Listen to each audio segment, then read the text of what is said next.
دنیا کے major conflicts ہمیشہ میدان جنگ میں نہیں ہوتے، کچھ جنگیں خاموش ہوتی ہیں۔ آج ہم ایک ایسے ہی کنفلکٹ کی بات کریں گے جو ظاہری طور پر تو برف میں چھپا ہوا ہے، مگر حقیقت میں میجر گلوبل پاورز کے لیے پریشر پوائنٹ بن چکا ہے۔ یہ کنفلکٹ ہے گرین لینڈ کا۔ گرین لینڈ دنیا کا سب سے بڑا آئلینڈ ہے، لیکن اس کی آبادی صرف 56,000 ہے۔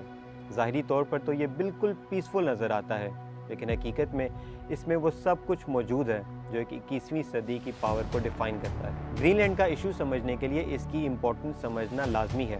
Traditionally Greenland kingdom of Denmark کا حصہ ہے، لیکن یہ کوئی عام ٹیریٹری نہیں۔ 2009 کے سیلف گورنمنٹ ایکٹ کے تحت گرین لینڈ کو ایکسٹینسو اٹانومی حاصل ہے، یعنی اس کی نیچرل ریسورسز، اکانومی اور انٹرنل افیئرز الیکٹڈ گورنمنٹ خود کرتی ہے۔ ایک اور امپورٹنٹ بات یہ ہے کہ گرین لینڈ کی عوام کو یہ حق حاصل ہے کہ وہ فیوچر میں اپنی مکمل آزادی کا فیصلہ خود کر سکتے ہیں، اور یہی نکتہ گلوبل پاورز کو بے چین کرتا ہے، کیونکہ ایک آزاد گرین لینڈ کا مطلب ہے نئے ایگریمنٹس، نئے الائنسز اور آرکٹک میں پاور کا نیا بیلنس۔ اکارڈنگ ٹو ٹرمپ، امریکہ کو گرین لینڈ نیشنل سیکیورٹی کے لیے چاہیے۔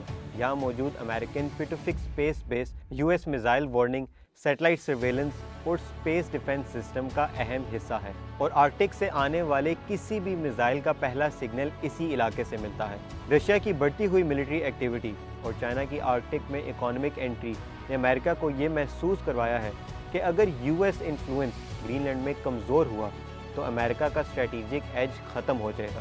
گرین لینڈ کی زمین کے نیچے ریئر ارتھ ایلیمنٹس کے وسیع ذخائر موجود ہیں جو ماڈرن ٹیکنالوجی، ڈیفنس سسٹم اور الیکٹرک وہیکلز میں استعمال ہوتے ہیں۔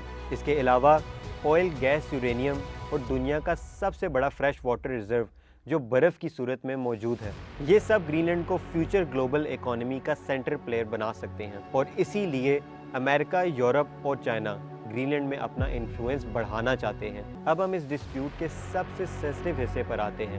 2025 کے آخر میں U S president Donald Trump نے گرین لینڈ کے خلاف غیر معمولی سخت موقف اختیار کیا۔ ٹرمپ کی سوچ ڈپلومیسی سے زیادہ پاور پر مبنی ہے۔ ٹرمپ کے نزدیک گرین لینڈ ایک اٹانومس ٹیریٹری نہیں، بلکہ ایک اسٹریٹجک ایسٹ ہے جو امریکہ کو نیشنل سیکیورٹی کے لیے نیسیسری ہے۔ We need Greenland from the standpoint of national security. اور ڈینمارک کے لا میکر نے ٹرمپ کا جواب کچھ ایسے دیا۔ Mr. President, fuck off. اور ڈینمارک کی پریزیڈنٹ نے بھی کلیئر میسج دیا۔ ان کے مطابق گرین لینڈ کی سوورینٹی پر کسی بھی قسم کا پریشر نہ صرف ڈینمارک بلکہ پورے یورپ کے لیے ریڈ لائن ہوگا۔ یہ امریکہ کے لیے کلیئر وارننگ تھی کہ آرکٹک میں پاور کا یوز نیٹو کے اندر ہی کنفلکٹ پیدا کر سکتا ہے۔ جنوری 2026 تک گرین لینڈ پر نہ تو کوئی جنگ ہوئی ہے اور نہ ہی کوئی ملٹری ٹیک اوور، مگر یورپ خاموش نہیں بیٹھا۔ فرانس، جرمنی، سویڈن اور دوسرے یورپین ممالک نے آرکٹک میں جوائنٹ ملٹری ایکسرسائزز اور ڈیفنس کوآپریشن تیز کر دی ہے۔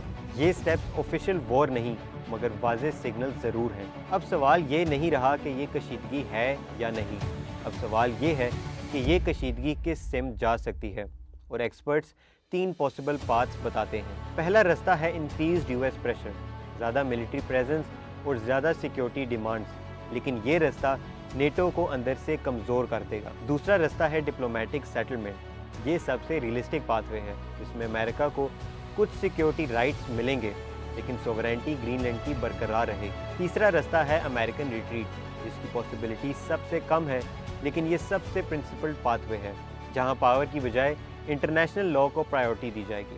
گرین لینڈ کی جنگ ابھی تک لڑی نہیں گئی، مگر اس کے فیصلے خاموشی سے ہو رہے ہیں۔